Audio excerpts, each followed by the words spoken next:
Hey guys, what's up? Rosie here.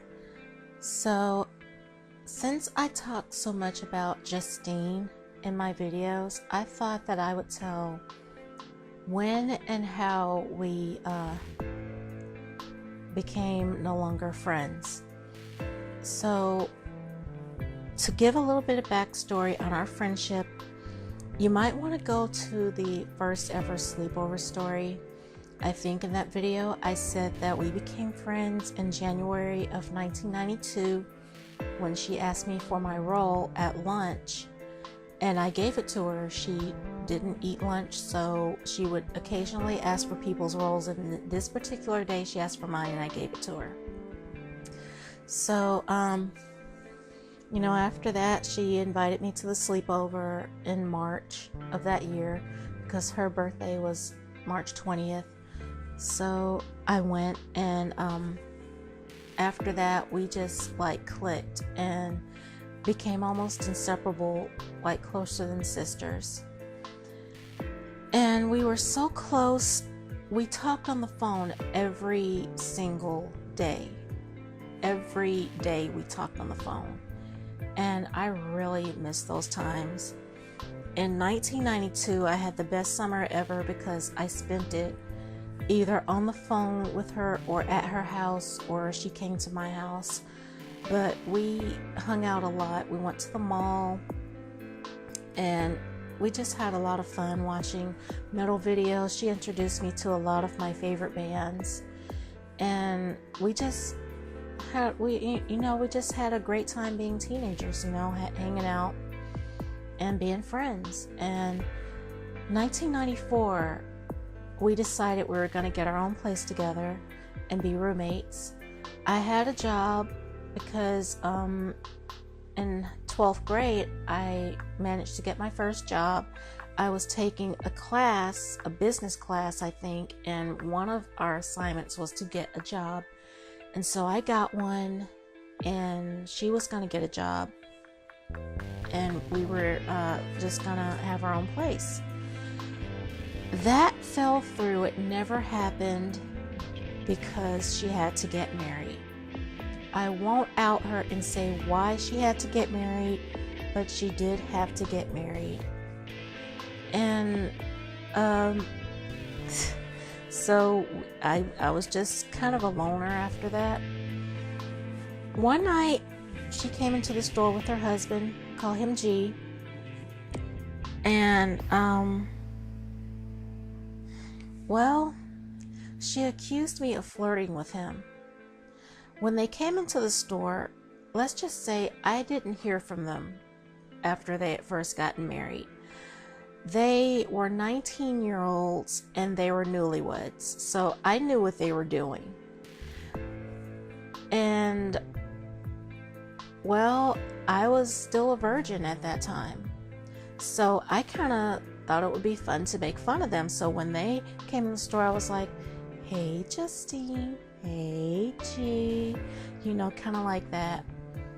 And she took that as me flirting with him. And looking back, it kind of tells me what she thought of me as a person. But for her to think that her best friend, someone who she called her best friend, would come after her husband and flirt with him, especially in front of her, shows me that she didn't think very much of me as a person. And to look back on it now, it really hurts, even more than it did then.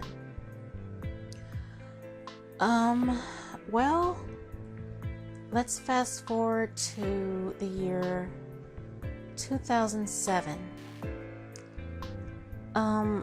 First of all, I'll go to 2006. I remember getting a letter in the mail from her telling me that her mom had passed away. I think her mom had brain cancer, and she died. And when I read that letter, I didn't even read the rest of the letter. I immediately put it down, picked up my phone, and tried to call her. I tried to call her. I had a cell phone at that time, I believe. No, I didn't. I had a house phone. And so I tried to call her, and she didn't answer her phone.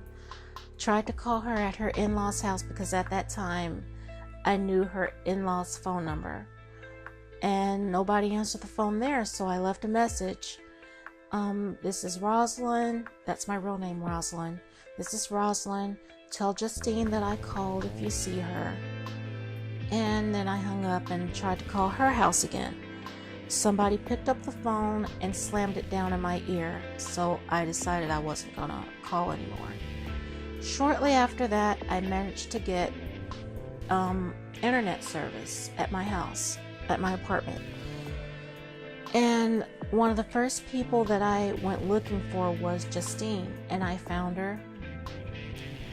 And everything seemed cool. We talked. She told me again that her mom passed away. I told her that I heard of it. She told me everything that happened, and I gave my condolences, told her I was sorry to hear that. And I really was sad to hear it, because her mom, when I first met her, took me in, and she visited me in the hospital after I had my first baby. So how can I not think of her as someone very special in my heart? And to this day, I am hurt that I didn't get to say goodbye. Sorry. So, in 2007, February 14th, happened on Valentine's Day, she called me and told me that we needed to talk, and she told me that she didn't want to be my friend anymore. She told me that it hurt her that when she told me that her mom died, that I didn't try to get in touch with her, which was a lie. I told her that I tried to write her a letter. I didn't send it off right away because that particular day it was raining hard, and if she got the letter, then it would have been wet and she wouldn't have understood the runny ink. So I sent it off the very next day when it was sunny again, and I guess she never got it, but I do remember sending the letter off. And I told her, I tried calling her, and I told her about me leaving a message at her in-laws' house that I guess she never got. And I said, and I called you again. Somebody picked up the phone, slammed it down in my ear, and I told her that you can only take being ignored so much until you just wait for another way to get in touch with her, which is what I did. And so I think I told her that in an email that I wrote her, the very last email that I wrote her. And I remember telling her that, and I said, after I send this email to you, don't send me another email because there's nothing left to be said. And I told her everything that happened, why I couldn't get in touch with her and all of that. But here it is, 9 years later, and we're still not friends. If I had the chance to be friends with her again, at first I would say no, but right now I can say I don't know. I love her. To this day, I love her so very much. She will always have a special place in my heart because she was my very first best friend. She's the first person that kind of came to me and decided to take me on as a friend. And her family accepted me for who I was. And they never brought up my color. They never brought up my race. They never made me feel awkward or unwanted in their home. So they will always have a special place in my heart, and I love them all so much. And if I ever heard that Justine needed my help with finances or with anything, I think that I would help her. Would I be her friend again? I honestly don't know. I don't know. I'm all about giving second chances, but I just don't know. I can say I don't know. But with that being said, that is how and why we are no longer friends. And I do miss her. So that's it for this story time, I guess. And I will talk to you guys again. Hope to see you on the next upload. Love you lots. Bye.